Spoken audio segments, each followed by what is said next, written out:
Hello everyone, कैसे हैं आप लोग? आई होप सभी लोग अच्छे होंगे, स्वस्थ होंगे। मैं रिजवान एनारस आप सभी का स्वागत करता हूं ग्रेट प्लस एकेडमी में। आज फाउंडेशन बैच 3.0 में ईवीएस की पहली क्लास का शुभारंभ हो रहा है।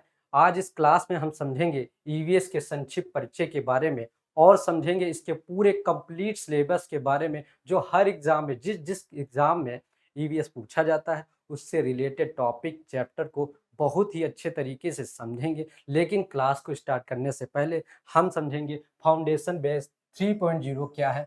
फाउंडेशन 3.0 अदर बैच से अलग है। इस बैच में हम लोग क्या है, नए तौर तरीके से कंटेंट को आपके सामने पेश करेंगे और हम चाहेंगे कि आप बेहतर तरीके से उसे समझें और सीखें।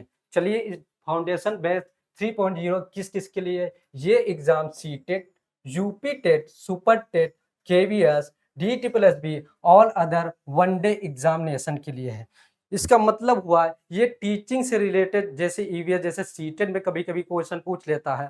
ईवीएस और UP TET, super TET, other exam, one day exam में भी जिस जिस में ईवीएस होगी, ये जो बैच है, ये जो सब्जेक्ट है ईवीएस, आपको मदद करेगा हर ईवीएस के उस एग्जाम, वनडे एग्जाम में जो आप एग्जाम देने जाएंगे। चलिए, फाउंडेशन बेस 3.0 आपको क्या क्या दे रहा है, चलिए समझते हैं। इन डेप्थ कॉन्सेप्ट, इसका मतलब ये है कि जब हम ईवीएस के बारे में पढ़ेंगे, जब कोई चैप्टर के बारे में पढ़ रहे होंगे, तो उस टॉपिक को बहुत ही डिटेल के साथ हम पढ़ेंगे। यानी कि उसको लेयर बाय लेयर समझेंगे, उस टॉपिक को लेयर बाय लेयर समझेंगे और उसका पोस्टमार्टम करेंगे और उसका निचोड़ देंगे कि वो आयोग किस एंगल तक या किस लेवल तक उस टॉपिक को वो पढ़ा सकता है या बता सकता है कि किस एंगल तक वो एग्जाम में इसको पूछ ले, टॉपिक को किस एंगल तक वो कितने ब्रॉड लेवल के उस टॉपिक को क्वेश्चन बना सकता है। इसलिए डेप्थ कॉन्सेप्ट को हम समझेंगे इसमें।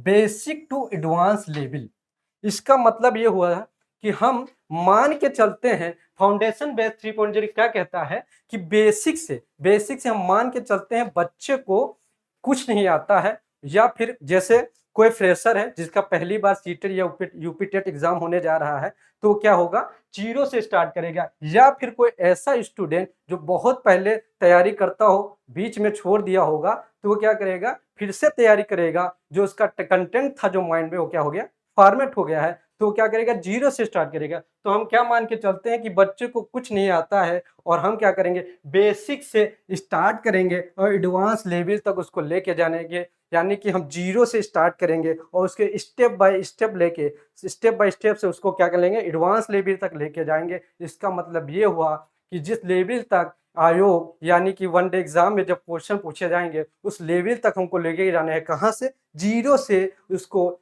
एडवांस लेवल तक लेके जाना है। और क्या है इसमें, chapter wise exam orientation, conceptual short tricks.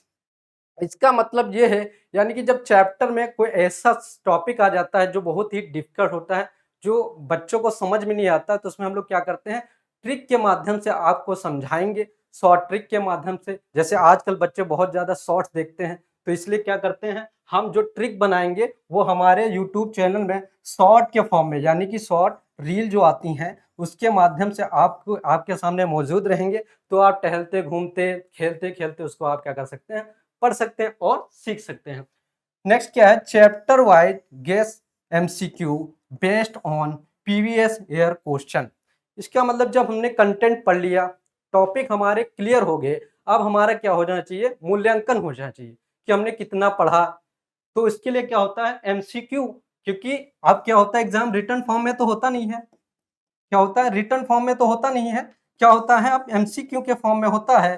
तो क्या करते हैं, पहले हम लोग क्या करेंगे, चैप्टर को पढ़ेंगे, कंटेंट को पढ़ेंगे, फिर क्या करेंगे, उस उसको कंफर्म करेंगे कि ये चीज हमारी तैयार हो गई है। अब क्या होगा, हम बच्चे का टेस्ट लेंगे तो एमसीक्यू होंगे। एमसीक्यू इस बेस पे बनाया जाएगा, क्या होगा कि जो पीवीएस को उसमें जो क्वेश्चन आए थे उसको क्या होगा, मान के चलेंगे, ये बेस लेंगे और देखेंगे किस लेवल तक वो पूछ रहा है, उस लेवल के क्या करेंगे, एमसीक्यू बनाए जाएंगे और वही आपको क्या कराए जाएंगे, सॉल्व कराए जाएंगे। फिर क्या है, पीवी ईयर्स क्वेश्चन। मान के चलते हैं सीटेट या यूपी टेट का कोई बच्चा तैयारी कर रहा है, तो उसके हर ईयर में जो एग्जाम हुए हैं उसकी क्या करें, एक एक क्लास में हम सारे ईयर का क्या करेंगे, पीवी ईयर्स का सॉल्यूशन करेंगे। फिर करते हैं all notes PDF. Almost PG का मतलब होता है, यानी जब हमने क्या किया, चैप्टर पढ़ लिया, टॉपिक हमारा तैयार हो गया, एमसीक्यू हो गई, अब सारी चीज़ों को क्या चाहिए, हमको चाहिए क्या, एक फॉर्म में सब कुछ मिल जाए। तो क्या होता है, पीडीएफ के फॉर्म में आपको मिलेगा। कहाँ पे मिलेगा, ये हमारे क्या, टेलीग्राम चैनल पे, और कहाँ मिलेगा, ऐप पे। क्या नाम होगा, ग्रेड प्लस एकेडमी में ये सारा कंटेंट जो होगा वो हमें फ्री ऑफ कॉस्ट मिलेगा। चलिए अब क्या है, problem solving session. Problem solving solution क्या है, जब हमने क्या किया, सेशन को स्टार्ट किया, हमने चैप्टर को पढ़ लिया, हमने टॉपिक क्लियर कर लिए, हमारा एमसीक्यू हो गया। अब क्या हुआ, कुछ बच्चों में डाउट हो गए, तो उसके लिए क्या करेगा, हालांकि लाइव क्लास में मैं आपके डाउट को क्लियर करता रहूंगा कमेंट के माध्यम से, लेकिन अगर जो कुछ प्रॉब्लम बच्चों की रह जाती हैं, जो कि बाद में सेशन ले लिया जाएगा, यानी कि चैप्टर के बीच में, या फिर 15 दिन के बाद या 1 महीना के बाद क्या कहते हैं, सेशन को लिया जाएगा और उसमें क्या किया जाएगा, प्रॉब्लम हल होगी, सॉल्व की जाएगी। चलिए नेक्स्ट, अब बात करते हैं एनवायरनमेंट की। तो सबसे पहले इस सेशन में सिर्फ हम इतना समझेंगे कि क्या-क्या टॉपिक एग्ज़ाम में पूछे जा रहे हैं। एक कंप्लीट सिलेबस के बारे में हम चर्चा करेंगे, उसके पूरे सिलेबस को, और अगले नेक्स्ट क्लास में हम पढ़ेंगे उसके पूरे सेशन में डिटेल। इसमें जैसे टॉपिक है एनवायरनमेंट के बारे में पूरा डिटेल से पढ़ेंगे, लेकिन अभी इस क्लास में हम क्या समझेंगे, पूरे सिलेबस को समझेंगे। क्या है, पहला है कि पर्यावरण क्या है, जैसे कि हमने बताया, क्या बताया है, पर्यावरण क्या है। देखिए फाउंडेशन बेस 3.0 क्या कर रहा है कि आपको बेसिक से लेके जा रहा है एडवांस लेवल तक। तो इसका मतलब है हम कहाँ से स्टार्ट करेंगे, पर्यावरण शब्द ही से स्टार्ट कर रहा हूँ, जिससे क्या करते हैं, जो बच्चा फ्रेशर है, जो नए सिरे से स्टार्टिंग करने जा रहा है, उसको क्या करे, जल्दी से समझ आ जाए। चलिए समझते हैं पर्यावरण क्या है। पर्यावरण देखिए, अगर जो हिंदी शब्द में, जैसे आयोग कभी कभी पूछ लेता है कि पर्यावरण शब्द किसका, किस भाषा का है, तो जब हिंदी की बात करें तो ये क्या करे, जब हिंदी वर्ड की बात करें तो ये क्या है, संस्कृत भाषा से लिया गया है। और जब भी इंग्लिश की बात करेगा तो ये किसकी भाषा से लिया गया है, फ्रेंच वर्ड है, फ्रेंच लैंग्वेज से लिया गया है। और इसका अगर जो हम संधि विच्छेद यानी कि उसको जब तोड़ेंगे तो इसका अर्थ आएगा परि प्लस आवरण। परि का मतलब होता है चारों ओर, आवरण का मतलब होता है घेरा। जैसे उदाहरण के लिए मैं समझा देता हूँ, जैसे मैं खड़ा हूँ, मेरे चारों तरफ जो चीज़ें हैं विद्यमान हैं, प्रेज़ेंट हैं। जैसे कि ये ब्लैक बोर्ड मेरे पीछे, मेरे सामने कैमरा है, तो ये क्या निर्माण कर रही हैं? ये क्या कर रही हैं? एक एनवायरनमेंट क्रिएट कर रही हैं। इसी को क्या कहते हैं? पर्यावरण। चलिए अब बात करते हैं पर्या शब्द किसने दिया था? देखिए सबसे पहले जो शब्द दिया था उसने थॉमस कार्लिन ने।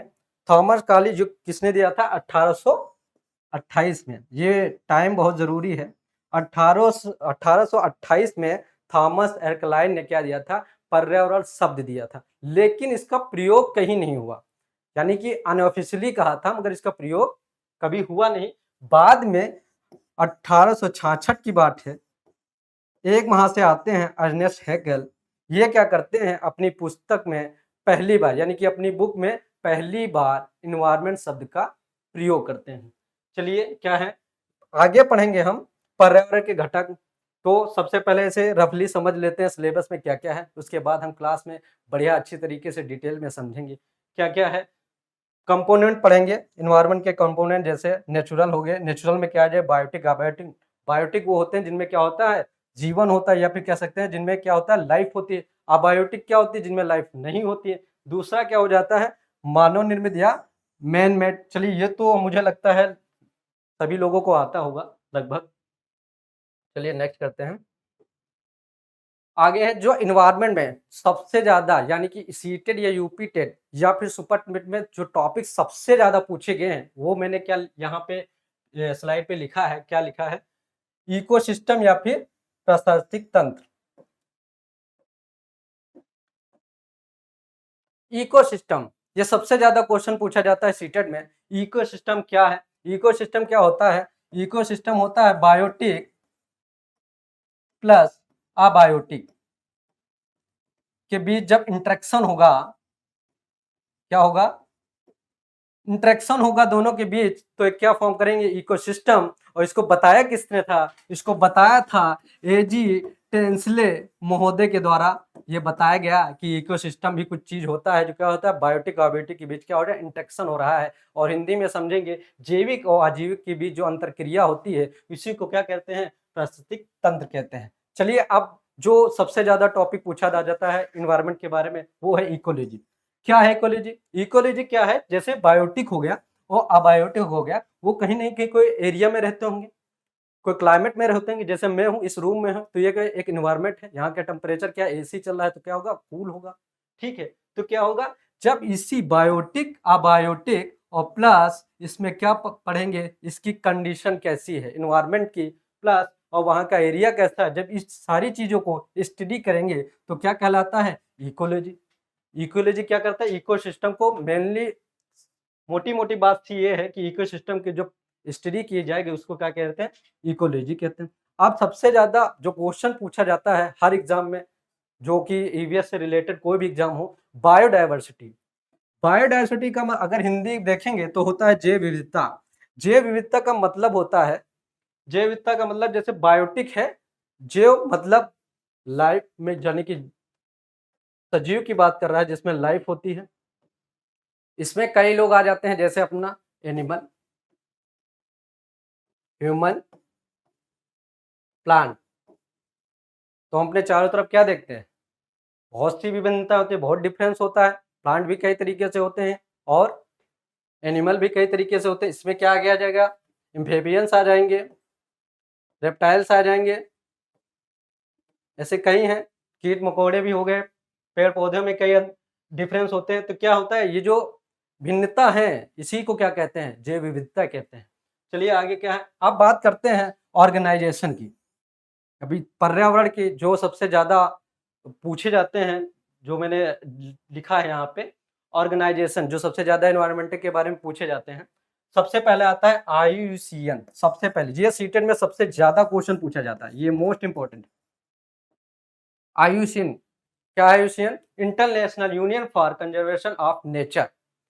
इसका काम क्या है, इसका काम क्या है, जो प्रकृति के जो संरक्षण, जो प्रकृति है उसका क्या करेंगे, संरक्षण। ये क्या करता है, विश्व स्तर पर क्या प्राकृतिक संरक्षण करता है। जैसे इसमें वन्य जीव भी होंगे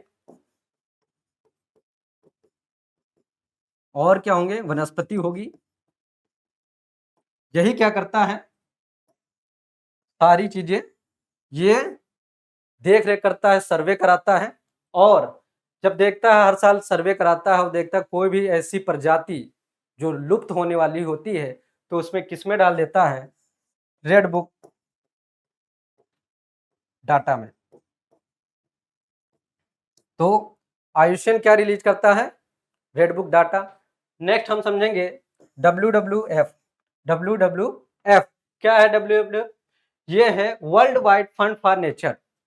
अब क्या हुआ, संरक्षण तो देना है, तो जो वित्त जो लगेगा, यानी कि जो फंड लगेगा, वो कौन देता है, WWF। अच्छा, इसका मुख्यालय भी पूछ लेता है, ये कब बना और इसका मुख्यालय कौन सा है।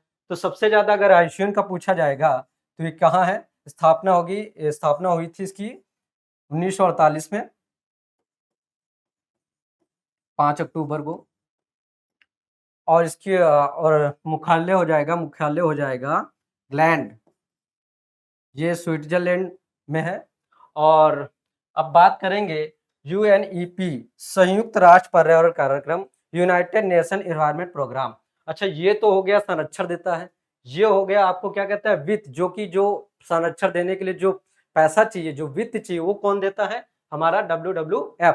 अब ये तो हो गया। अब पर्यावरण की नीति, जो कि एक्ट होते हैं, अधिनियम होते हैं, जो नियम कानून है, वो कौन बनाता है, UNEP, United Nation of Environment Programme. इसी तरह हम बात करेंगे ग्रीन पीस की और इसी तरह रेड क्रॉस की। रेड क्रॉस, चलिए आगे बढ़ते हैं। आगे हम पढ़ेंगे पर्यावरण से जुड़े महत्वपूर्ण दिवस, जो कि सबसे ज्यादा कोई भी एग्जाम हो जो ईवीएस से रिलेटेड है, तो सबसे ज्यादा इंपॉर्टेंट क्या है, वो दिवस पूछ लेगा। तो सबसे पहले तो पर्यावरण दिवस ही पूछ लेगा, पर्यावरण दिवस ही पूछ लेता है। कब मनाया जाता है, 5 जून को मनाया जाता है। क्यों मनाया जाता है? क्योंकि 1972 में स्टॉकहोम सम्मेलन हुआ था। यहीं से डिसाइड किया गया था, यहीं से क्या डिसाइड किया गया? एनवायरनमेंट डे मनाया जाएगा। ठीक है, और क्या पूछ सकता है? सबसे ज्यादा जो मोस्ट इंपॉर्टेंट है यहीं लिखे गए हैं। जल दिवस सब लोग जानते हैं 22 मार्च को मनाया जाता है। मोस्ट इंपॉर्टेंट कौन कौन हो जाएंगे? अर्थ डे सबसे ज्यादा पूछ लेता है, जो कि 22 अप्रैल को मनाया जाता है। ओजोन डे जो कि क्या 16 सितंबर को मनाया जाता है। इसी तरह जो कई हैं इन सबको कभी कभी पूछ लेता है, ये मोस्ट इंपॉर्टेंट है। चलिए आगे बढ़ते हैं। अब बात करते हैं उन पर्सनालिटियों की जो एनवायरनमेंट में अपना योगदान दिया था, यानी कि जो बहुचर्चित व्यक्तित्व जो बहुत ज़्यादा एग्जाम में पूछे जाते हैं। हालाँकि बहुत ज़्यादा टीचिंग एग्जाम में पूछे जाते हैं, और कौन-कौन से हैं? सबसे पहले हम समझ लेते हैं। Doctor Norman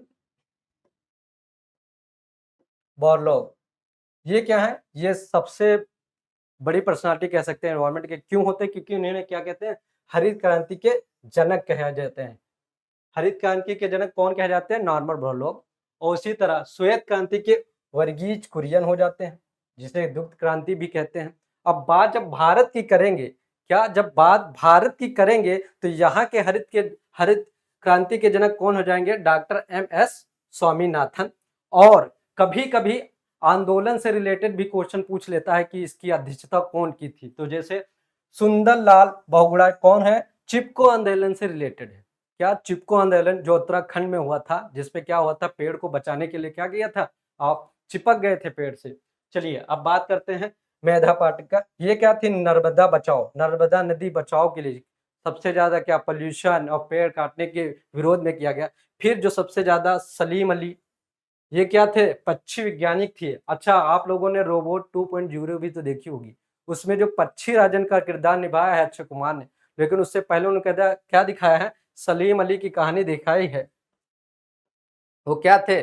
book on Indian birds, इन्होंने एक बुक भी लिखी थी इंडियन बर्ड्स के बारे में। चलिए नेक्स्ट, आगे हम पढ़ेंगे इम्पोर्टेंट कुछ आंदोलन हैं जो खासकर पूछ लिए जाते हैं एग्जाम में। कौन कौन से हैं?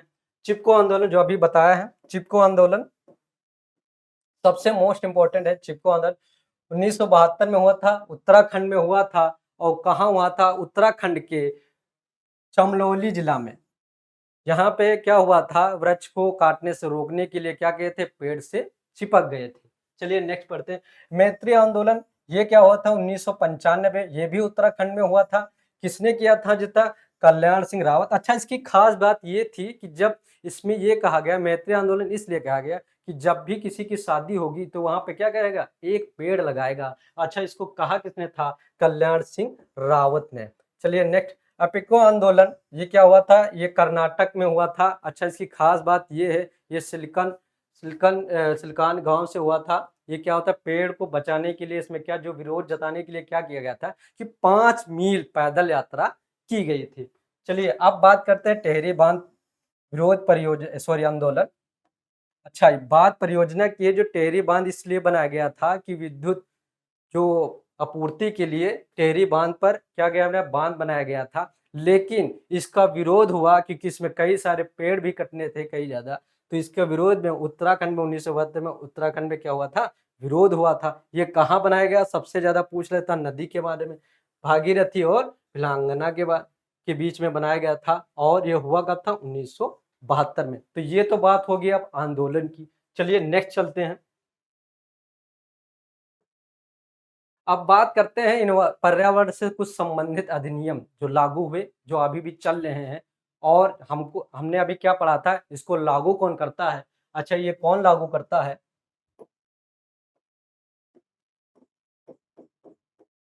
यूएनईपी। चलिए समझते हैं।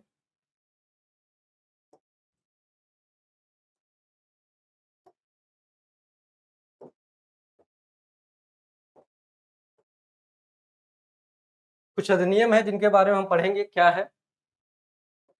सबसे पहले हम पढ़ेंगे प्रथम वन नीति कब आई थी? हमारी सबसे पहले प्रथम नीति आई थी, वन नीति जो आई थी 1894 में आई। उसके बाद आई थी वन्य जीव संरक्षण अधिनियम 1972, ये सबसे ज्यादा इंपॉर्टेंट है क्योंकि वन्य जीव और संरक्षण, यहाँ पे सिर्फ जीव की बात कर रही है, वन्य जीव पर संरक्षण 1972 में आए थे। फिर आया था हमारा जल प्रदूषण, जल प्रदूषण आया था 1974 में। बात अब सीरीज वाइज करेंगे तो पहले क्या आएगी, वन नीति आई थी, फिर आएगा 72 में आया था क्या हमारा वन संरक्षण, फिर 74 में आया हमारा जल प्रदूषण, फिर आया हमारा क्या 1980 में आया वन संरक्षण अधिनियम। ये कुछ रिलेटेड अधिनियम है जो सबसे ज्यादा पूछे जाते हैं, जिसमें मैं बता दूं इन्वायरमेंट प्रोटेक्शन एक्ट 1986, ये सबसे ज्यादा पूछा जाता है, और राष्ट्रीय पर्यावरण नीति जो कि 2004 में आई है, फिर वन अधिकार अधिनियम जो सबसे ज्यादा पूछ लिया जाता है एग्जामों में, अभी हाल ही में पूछा जाने लगा है, वो कब आया था 2006 में। चलिए आगे देखते हैं। अब बात करते हैं इन्वायरमेंट से कनेक्टेड जो संस्थाएं हैं जो वर्क कर रही हैं इस पे, वो कौन कौन सी है। कभी कभी इसका क्या पूछ लेते हैं, शहर पूछ लेते हैं, ये कहाँ पे स्थापित है। ये सबसे ज्यादा question CTET UP TET super TET में यानी कि टीचिंग से रिलेटेड ही में पूछा जाता है। क्या पूछ लेते हैं कि भारतीय वन प्रबंधन संस्थान कहाँ है, ये कहाँ है, भोपाल में है। और सबसे ज्यादा अगर कोई पूछा जाएगा या पूछा जाता है वो है इंडियन वर्ल्ड वाइड रिसर्च, वो कहाँ है, देहरादून में। पर्यावरण शोध संस्थान, पर्यावरण शोध संस्थान नागपुर में है। अब बात करते हैं ऐतिहासिक राष्ट्रीय संग्रहालय कहाँ है, हम सब लोग जानते हैं वो कहाँ है, नई दिल्ली में है। कहाँ पे है, नई दिल्ली में है। अब पक्षी शोध, ये सबसे ज्यादा पूछा जाता है, ये कहाँ है, क्योंकि ये कहाँ है, यूपी में। ये कहाँ पे, इज्जत नगर बरेली में पाया जाता है, यानी पाया नहीं स्थापित है। चलिए अब बात करते हैं आगे। ये कुछ ऐसे ही संस्थान हैं जिनके बारे में हम आगे पढ़ेंगे, एक आज रफली ऐसे ही समझते हैं हमें पढ़ना क्या क्या है। अब बात करते हैं नेशनल पार्क। आई होप सभी लोग जानते होंगे कि ये सबसे ज्यादा मोस्ट इंपॉर्टेंट टॉपिक है।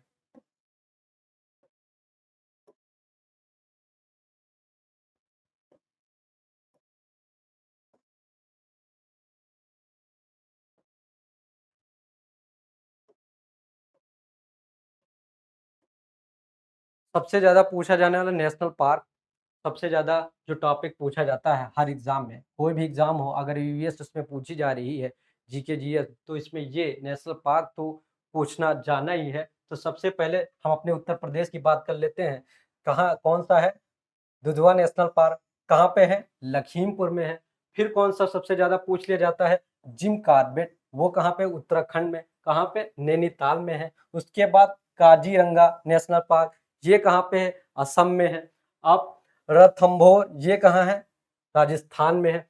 और ये सबसे ज्यादा इंपॉर्टेंट कौन कौन से हो जाएंगे हमारा, जिम कार्बेट, काजीरंगा, रणथंभौर, फिर नंदा देवी, ये कुछ ऐसे ही। फिर इसका, ये कहाँ पे, राजस्थान है। राजस्थान उत्तराखंड के बहुत ज्यादा नेशनल पार्क पूछे जाते हैं। चलिए आगे देखते हैं, अभी हल्का हल्का ऐसे ही इंट्रो ले लेते हैं। आगे हम क्लास में इसकी विस्तृत जानकारी पे चर्चा करेंगे।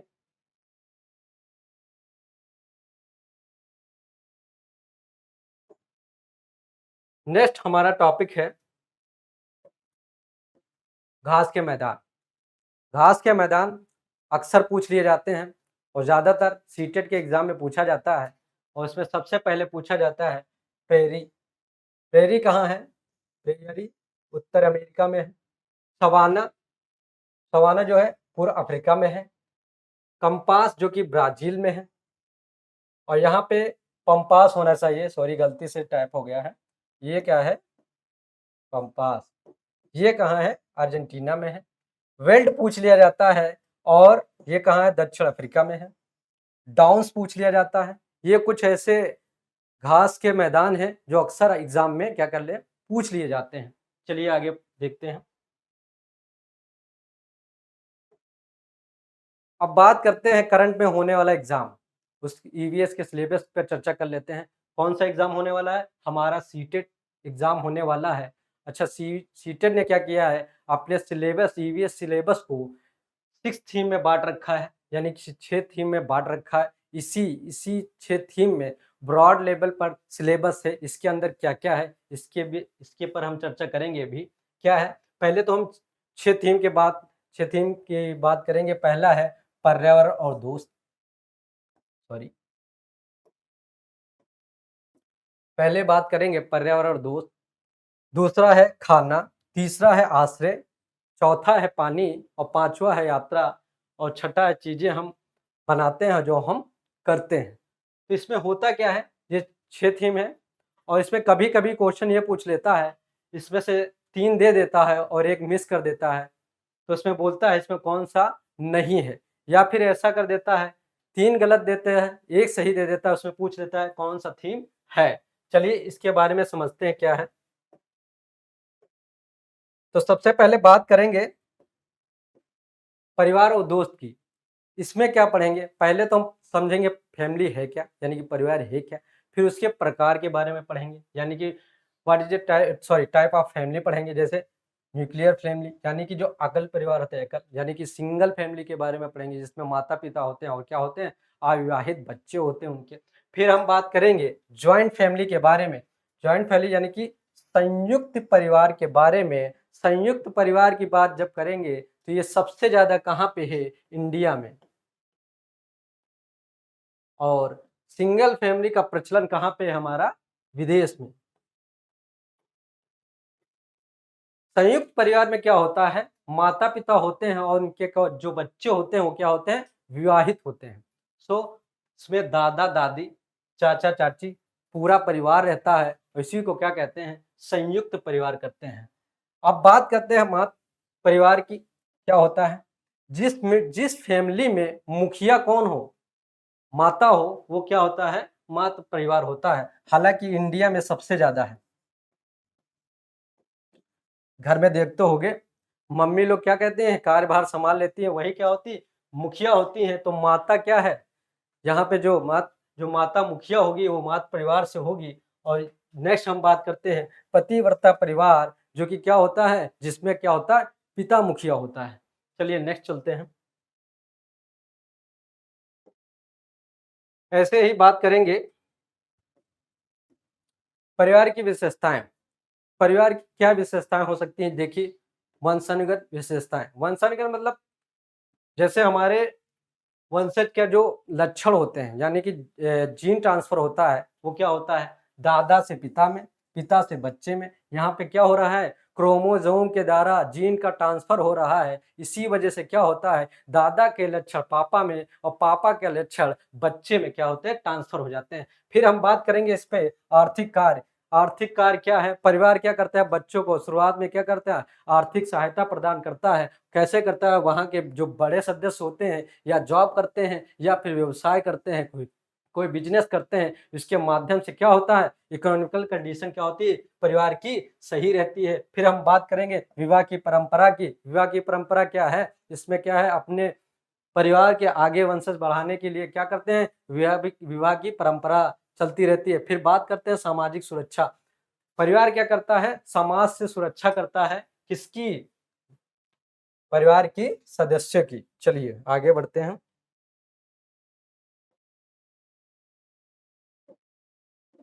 अब बात करते हैं बाल विकास पर परिवार का योगदान। हम जानते हैं जब बच्चा छोटा होता है, तो सबसे पहले अपने घर में ही होता है, अपने परिवार के बीच में ही होता है। तो जो पहला एनवायरनमेंट जो देता है, वो कौन देता है? हमारी फैमिली। फैमिली ही तो देती है हमें एनवायरनमेंट। और जो पहली गुरु होती है, कौन होती है? सब लोग जानते होंगे, पहली गुरु कौन होती है? माँ होती है। यहीं से बच्चे का क्या होता है? मानसिक विकास होता है, शारीरिक विकास होता है और संवेगात्मक यानी कि संवेदना और भावनाओं का भी क्या होता है? विकास होता है। परिवार से ही बच्चा संस्कृति, रीति-रिवाज और नैतिक गुणों का प्राप्त करता है। क्या होता है? यहीं से बच्चा क्या बच्चे के माता-पिता क्या समझाते हैं? अच्छे आचरण बताते हैं कि ऐसा रहना चाहिए, ऐसे ये चीज़ें नहीं करनी चाहिए। अब बात करते हैं आगे एकल परिवार और संयुक्त परिवार के गुण और दोष की चर्चा करेंगे। यानी कि जब हम पढ़ेंगे तो इसमें क्या करेंगे? एकल परिवार के फ़ायदे और नुकसान को समझेंगे। इस सब चीज़ों को हम डिटेल में क्लास सेशन में समझेंगे। चलिए आगे देखते हैं। बात है अब फैमिली फ्रेंड में फ्रेंड टॉपिक का। तो फ्रेंड हम जानते हैं हम लोग बनाते हैं। ये क्या होता है? एक ग्रुप होता है जिसमें हम क्या कहते हैं? अपने विचारों और फीलिंग को शेयर करते हैं। तो इसमें भी कई टाइप के होते हैं। तो फ्रेंड कितने टाइप के होते हैं? 3 टाइप के। यूटिलिटी ऑफ फ्रेंड यानी कि उपयोगिता की मित्रता। जब भी कोई ऐसा काम जिसमें साझे के रूप से चल रहा है, ऐसी मित्रता जिसमें क्या हो दोनों का हित हो या स्वार्थ शामिल हो, तो इसको क्या कहते हैं? उपयोगिता की मित्रता। खुशी की मित्र यानी कि खुश रहते हैं। एक ऐसा ग्रुप हो जिसमें क्या होता है लोग खुश हैं एक दूसरे से बात करके, तो उसको क्या कहते हैं? खुशी की मित्रता। अच्छे की दोस्ती। कई बार देखा होगा कुछ लोग होते हैं जो बहुत सीधे होते हैं, अच्छे आचरण वालों के साथ बोलते हैं, बाकी लोगों से क्या कहते हैं? नहीं बोलते हैं। तो ऐसे भी लोग आते हैं, तो इसको क्या कहते हैं? मित्र के कितने टाइप हो गए? टाइप हो गए 3। चलिए इसके बारे में डिटेल में क्लास में समझेंगे।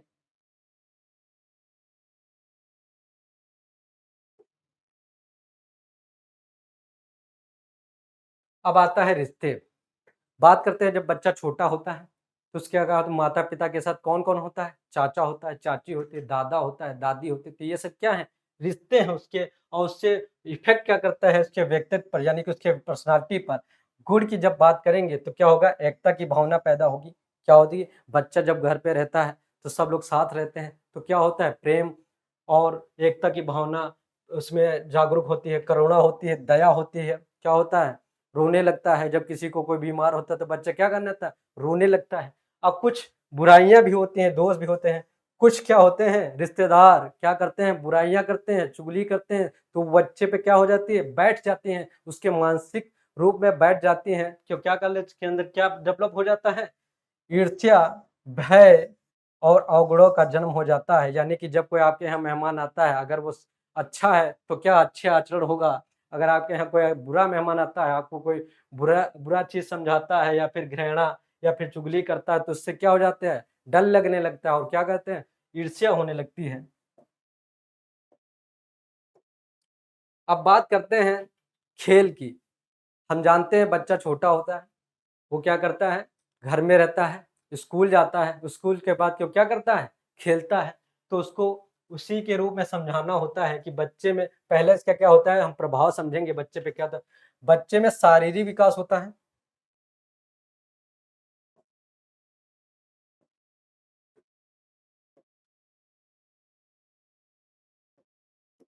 बच्चे में क्या होता है? शारीरिक विकास होता है। बच्चा जब खेलने जाएगा, तो क्या होगा? शारीरिक विकास होगा और क्या होगा? जब ग्रुप में खेलता है तो क्या होगा? उसके अंदर एकता की भावना आ जाएगी और फिर जब टीम को लीड करता है, तो क्या आ जाते हैं? लीडरशिप यानी कि नेतृत्व की भावना विकास होता है। अब खेलों के भी 2 प्रकार होते हैं। एक होता है इंडोर जो हम घर के अंदर खेलते हैं, जैसे चेस हो गया, कैरम हो गया।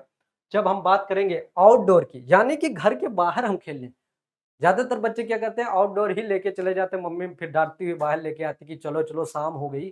तो आउटडोर में कौन-कौन से गेम खेलते हैं जैसे हॉकी हो गई, क्रिकेट हो गया, फुटबॉल हो गया। ये चीज़ें क्या होंगी आउटडोर आउटडोर गेम की बात हो रही है यहाँ पे।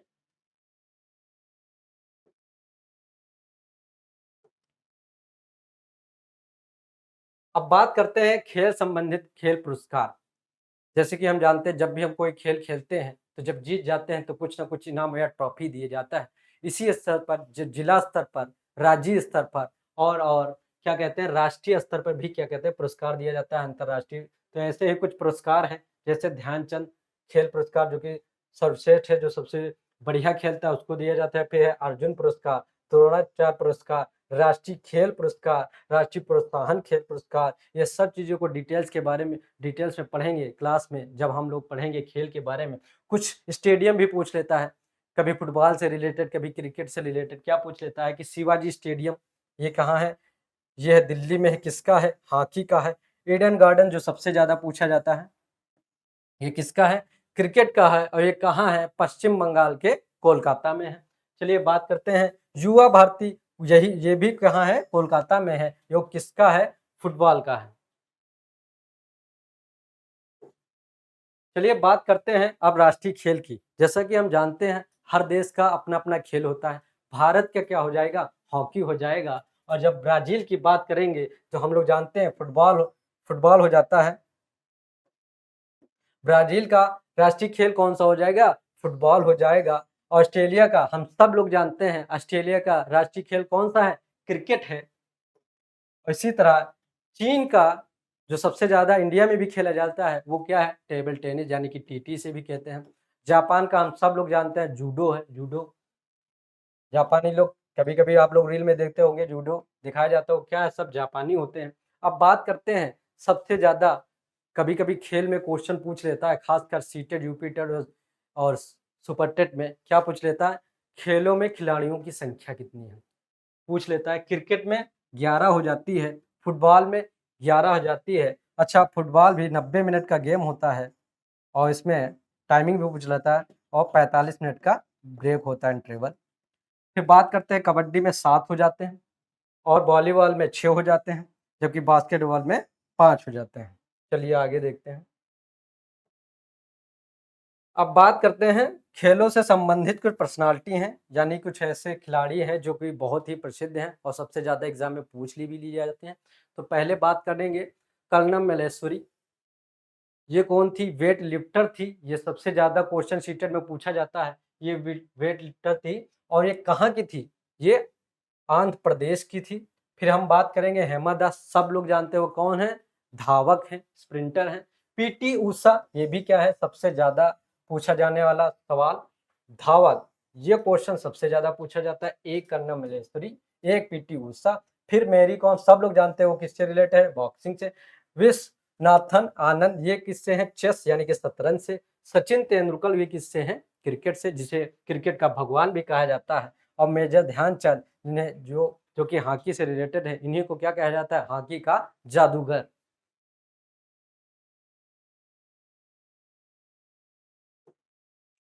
अब बात करेंगे एनिमल्स की, जिसमें हम इसमें पढ़ेंगे जीवों का वर्गीकरण, यानी कि क्लासिफिकेशन ऑफ लिविंग बीइंग, जिसमें हम जानते हैं 5 होते हैं। पहला क्या हो जाएगा? मोनेरिस्टा, प्रोटिस्टा, फंगाई, एनिमल और प्लांटेई। हालांकि 2 डिवीजन भी होते हैं, मगर ऑफिशियली जो अपनाया गया वो है था 5 क्लासिफिकेशन को।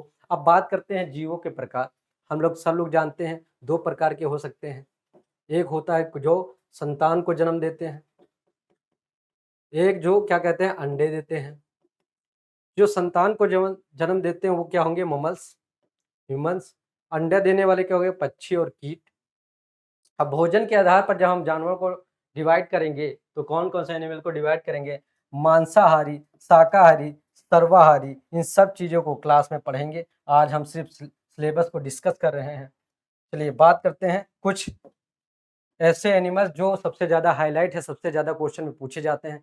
तो पहला आ जाएगा आपका बाघ, दूसरा आ जाएगा हाथी, तीसरा आ जाएगा स्लॉथ, जो कि मोस्ट इंपॉर्टेंट है, मुझे लगता है सबसे ज़्यादा पूछा जाता है। और ख़ासकर ये क्या करता है? 17 घंटा सोता है और 8 साल में कहीं पेड़ बदलता है, उसी पे क्या कहता है? उल्टा लटका रहता है। ये कौन है?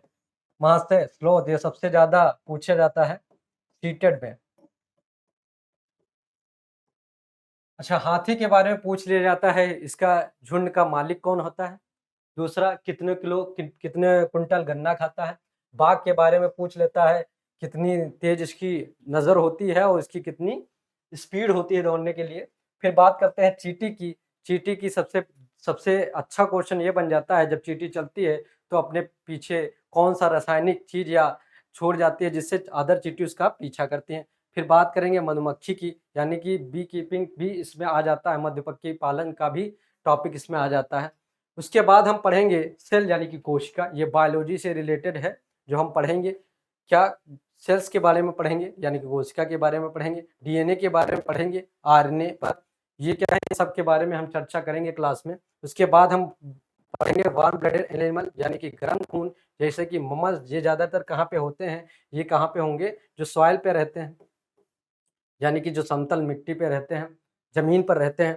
कोल्ड ब्लडेड, यानी कि ठंडे, ज़ाहिर-सी बात है ये कौन से होंगे? जो पानी में रहते होंगे। ठंडे जो कि ओशियन में रहते होंगे, तालाब में रहते हैं, ये क्या होंगे? जैसे कि फिश। चलिए नेक्स्ट, अब बात करते हैं पेड़-पौधों की। पेड़-पौधों को इसमें पहले पढ़ेंगे पौधों का वर्गीकरण। फिर जैसे कि हम जानते हैं इसको कि 3 डिवीज़न में डिवाइड किया गया है। पहला शैवाल, ब्रायोफाइटा, ट्रैकियोफाइटा। और फिर बात करेंगे पार्ट्स ऑफ प्लांट, यानी कि हम पौधों के क्या करेंगे? भाग समझेंगे। जड़ यानी कि रूट, रूट के प्रकार क्या हैं? जैसे कि टैप रूट, और स्टेम के बारे में, लेकिन तना इसका काम क्या है, यहीं से पे क्या होता है, इसी के माध्यम से जड़ से पत्ती की ओर क्या होता है, पानी और खाना जाता है। पानी कौन ले जाता है, जाइलम। खाना कौन ले जाता है, फ्लोएम। चलिए बात करते हैं पुष्प और बीज की। पहला जड़ हो गया, दूसरा तना हो गया, तीसरा क्या हो गया, जब ऊपर आ जाएंगे तो फ्लावर की बात हो जाएगी। और इसी में हम पढ़ेंगे क्या क्या, ओरी, स्टिग्मा और पोलिनेशन। इन सब चीज़ों को हम डिटेल्स में क्लास में पढ़ेंगे।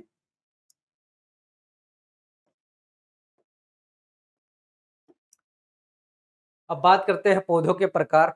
3 प्रकार के होते हैं, घास होती है सबसे नीचे, फिर होती है झाड़ी, फिर होता है पेड़। अब कुछ ऐसे पौधे हैं जो सबसे ज़्यादा क्वेश्चन पूछ लिए जाते हैं हर एग्जाम में। पहला क्या है, खिजड़ी ट्री। ये कहाँ पे होता है, खिजड़ी पेड़, यानी कि सबसे ज़्यादा कहाँ पे होगा, ये रेगिस्तान में पाए जाते हैं। अपने यहाँ रेगिस्तान कहाँ है, राजस्थान में है।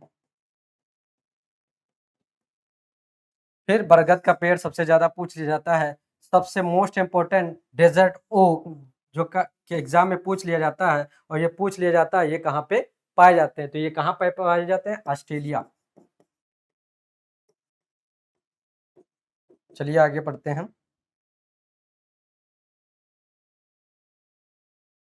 अब बात करते हैं फूड की, दूसरे थीम की बात करते हैं, ये तो पहला हो गया। दूसरे थीम की बात करते हैं फूड की। फूड में हम क्या पढ़ेंगे, component of food. Component food में हम बात करेंगे प्रोटीन, हम जानते हैं किससे मिलता है, दाल और केला से।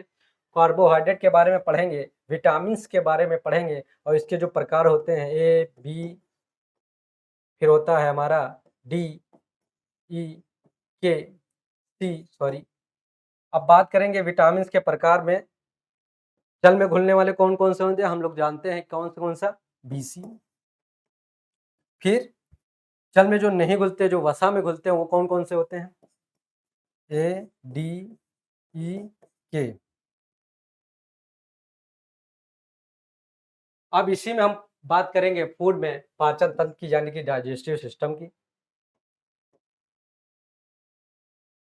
फिर हम बात करेंगे ग्लैंड की। ग्लैंड भी 2 प्रकार की होती है, एक होती है एंडोक्राइन, दूसरी होती है एक्सोक्राइन। फिर हम बात करेंगे ग्रंथियों के प्रकार की, उनके कार्य क्या हैं। उसके बाद हम बात करेंगे ब्लड की। ब्लड भी क्या होते हैं, ये ब्लड AB, टाइप रक्त के प्रकार की बात करेंगे। फिर हम ब्लड के सेल्स की बात करेंगे, कौन कौन से, RBC, इसमें क्या होता है, हीमोग्लोबिन पाया जाता है। और WBC, ये क्या करता है, ऑक्सीजन को ले जाता है और कार्बन डाइऑक्साइड को वापस लेके आता है। WBC की जब बात करेंगे तो क्या कहते हैं, व्हाइट ब्लड सेल की बात कर रहे होते हैं। वो क्या करता है, इम्यून सिस्टम कंट्रोल करता है। फिर कणिकाएं के बारे में बात करेंगे, ये क्या करता है, ब्लड कोटिंग का काम करता है, यानी कि खून का थक्का बनाने में। फिर हम नर्वस सिस्टम के बाद बात करेंगे। फिर दांत के प्रकार के बारे में, जैसे कि 4 प्रकार के होते हैं, उनके क्या क्या कार्य हैं उसके बारे में पढ़ेंगे। अब आप बात करेंगे तीसरे थीम की, शेल्टर यानी कि आश्रय के बारे में। आश्रय जहाँ पे हम लोग क्या कहते हैं, रहते हैं, किस किस लिए रहते हैं, टेम्परेचर और गर्मी से बचने के लिए रहते हैं। ये शेल्टर यानी कि 2 टाइप के हो सकते हैं, एक होता है स्थायी, सॉरी, एक होता है अस्थायी, यानी कि हम टेम्परेरी रूप से जहाँ पे रुकते हैं, जैसे कि टेंट वेंट हो गया। स्थायी रूप से जैसे हमारा घर। फिर मानव आश्रय के प्रकार कितने होते हैं, 2 प्रकार के होते हैं, एक होता है कच्चा घर, एक होता है पक्का घर। फिर हम बात करेंगे आश्रय के विभिन्न बनावट के कारण क्या होते हैं, क्यों घर अलग अलग तरीके से बने होते हैं, क्योंकि भौगोलिक संरचना क्या होता है, कहीं कहीं क्या होता है, रेगिस्तान है, कहीं पे क्या है, समतल है, कहीं तटीय क्षेत्र हैं। तो क्या होता है, वहाँ के घर की बनावट क्या क्या होगी, अलग अलग होंगी। आप अगर मानसूनी कारण ले लें, कहीं पे वर्षा ज़्यादा हो रही है, कहीं पे गर्मी ज़्यादा है, तो इस वजह से उनकी घर की बनावट क्या हो जाएगी, अलग अलग हो जाएगी। अब बात आगे करते हैं, विशेष क्षेत्र में विशेष घर। ये कि जो सीटेट का टॉपिक है, जो सबसे ज़्यादा पूछा जाता है कि मिट्टी के घर कहाँ पे बने होते हैं, मिट्टी के घर बने होते हैं रेगिस्तान में। बांस पर बने घर, अच्छा मिट्टी के घर रेगिस्तान में क्यों बने होते हैं? क्योंकि वहां पे क्या होता है, सबसे ज्यादा गर्मी होती है। बांस पर बने घर ये असम में होते हैं। क्यों बने होते हैं? क्योंकि यहाँ पे क्या होता है, सबसे ज्यादा बारिश होती है।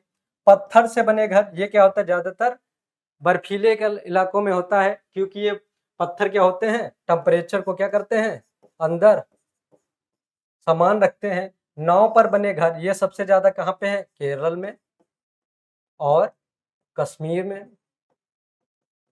बात करते हैं इग्लू की। इग्लू जो कि पत्थर से बनाया जाता है, ये कहाँ पे होता है, ध्रुवीय यानी कि पोलर एरियाज में, पोलर एरियाज में, ध्रुवीय क्षेत्र में। डोंगा क्या है, डोंगा क्या है, नाव पर बने घर क्या कहते हैं, डोंगा कहलाते हैं।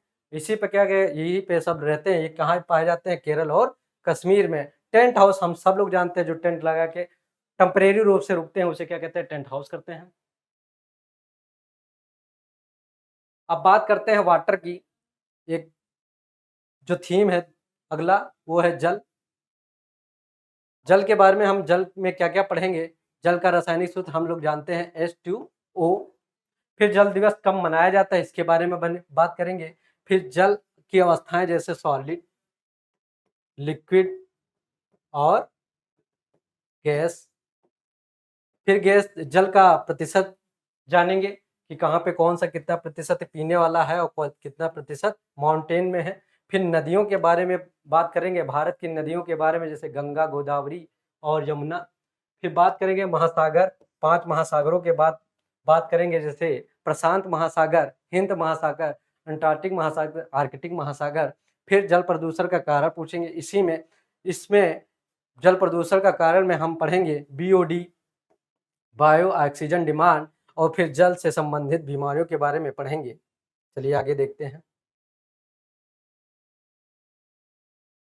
अब बात करेंगे ट्रेवल की, यानी कि यात्रा की बात करेंगे, तो हम क्या क्या पढ़ेंगे। सड़क मार्ग, सड़क मार्ग में हम पढ़ेंगे सबसे पहले राजमार्ग, जो कि सार्वजनिक मार्गों को कनेक्ट करता है। फिर हम बात करेंगे राष्ट्रीय मार्ग, जैसे NH-27 जो कि सबसे बड़ा है।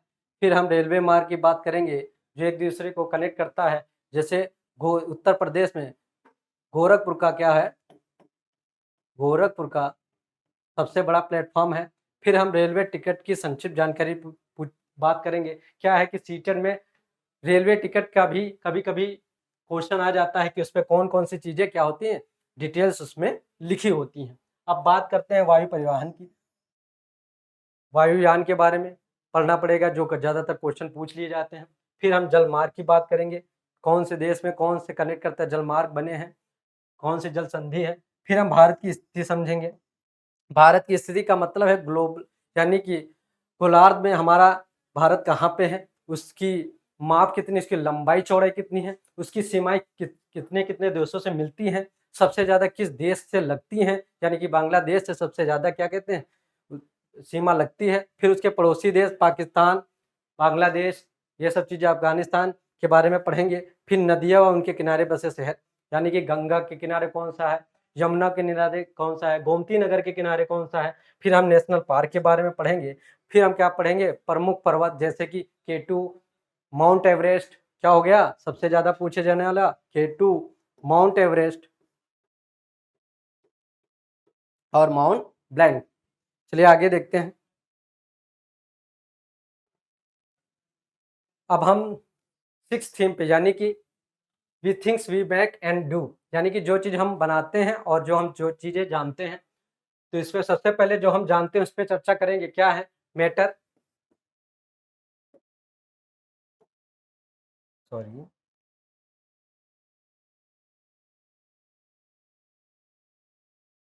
इसमें क्या हम करेंगे, पदार्थ, यानी कि ये जो टॉपिक हो जाएगा, ये क्या आएगा, ये जो सेक्टर है ये किसका है, केमिस्ट्री का है। इसमें हम क्या क्या पढ़ेंगे, मैटर्स के बारे में। फिर इसी में मैटर के वर्गीकरण के बारे में पढ़ेंगे। फिर इसी में क्या करेंगे, इसमें क्या हम पढ़ेंगे, सॉलिड, लिक्विड और गैस के बारे में पढ़ेंगे। फिर हम बात करेंगे उसके रासायनिक केमिकल प्रॉपर्टी के बारे में, जिसमें हम पढ़ेंगे एलिमेंट, तत्व, मिक्सचर, कंपोजिशन, ये सारी चीज़ें हम बेहतर तरीके से क्लास में समझेंगे। अब चीज़ें हैं द थिंग्स वी मेक, यानी कि जो चीज़ें हम लोग बनाते हैं। सीटेट में इससे सबसे ज़्यादा ईवीएस में क्वेश्चन इस टॉपिक से पूछा जाता है। तो सबसे पहले क्या है, कला और शिल्प। कला और शिल्प में हम क्या पढ़ेंगे, जो चीज़ कला और शिल्प जो बनाई जाती है उनके बारे में पढ़ेंगे। चित्रकारी, चित्रकारी में सबसे ज़्यादा पूछा जाता है मधुबनी। ये कहाँ की है, बिहार की है, ये सबसे ज़्यादा क्वेश्चन पूछा जाता है। पश्मीना शाल जो कि कहाँ की है, कश्मीर की है, ये क्वेश्चन पूछा जाता है। फिर हम भाषाओं के बारे में पढ़ेंगे, किस राज्य की कौन सी भाषा है, जैसे हिंदी, डोगरी, सिंधी, इन सब कौन-कौन से स्टेट में कौन सी भाषा बोली जाती है। जैसे केरल में मलयालम बोली जाती है, तमिलनाडु में तेलुगु बोली जाती है। फिर हम बात करेंगे भोटिया जनजाति की, जो कि कहाँ बात है अब बात आएगी जनजाति की, तो इस कौन सी स्टेट में कौन सी जातियाँ रहती हैं, जैसे भोटिया ये मेघालय में पाई जाती हैं। ऐसे ही नागा नागालैंड में, और गारो खासी जनजाति ये मेघालय कई स्टेट जो कि ऊपर से स्टेट है उसमें पाई जाती हैं। अब बात करते हैं नेक्स्ट चीज़ें जो हम करते हैं। चीज़ें जो करते हैं, सबसे पहले हो गया हमारा प्रोफेशन, जैसे मैकेनिक और डॉक्टर क्या करता है। फिर हम बात करेंगे एग्रीकल्चर की, क्या बात करेंगे, इसमें हम बात करेंगे एग्रीकल्चर की। फिर हम बात करेंगे मधुमक्खी पालन की, मधुमक्खी पालन जो कि सबसे ज़्यादा इम्पोर्टेंट सीटेट का है, इसमें हम देखेंगे बी कीपिंग में। फिर हम प्रसिद्ध खेल और खिलाड़ी जो कि हम अभी पहले बता चुके हैं, खेल के बारे में समझेंगे और उनके प्रसिद्ध जो खिलाड़ी हैं जैसे सचिन तेंदुलकर, मेजर ध्यानचंद, इन सब के बारे में पढ़ेंगे। फिर भारत के विभिन्न नृत्य, जैसे भारतनाट्यम ये कहाँ का है, ये शास्त्रीय नृत्य ये कहाँ का है, ये तमिलनाडु का है। फिर कुचिपुड़ी कहाँ की है, उड़ीसा की है, सॉरी आंध्र प्रदेश का है। फिर भारत के विभिन्न त्योहार पढ़ेंगे, जैसे कि ओणम और बिहू। बिहू ओणम अच्छा कहाँ का है, ओणम हो जाएगा हमारा केरल का। ऐसे कई त्योहार हैं जो हर राज्य में अपने-अपने एक त्योहार है जो मनाए जाते हैं। बिहू कहाँ का है, असम का है।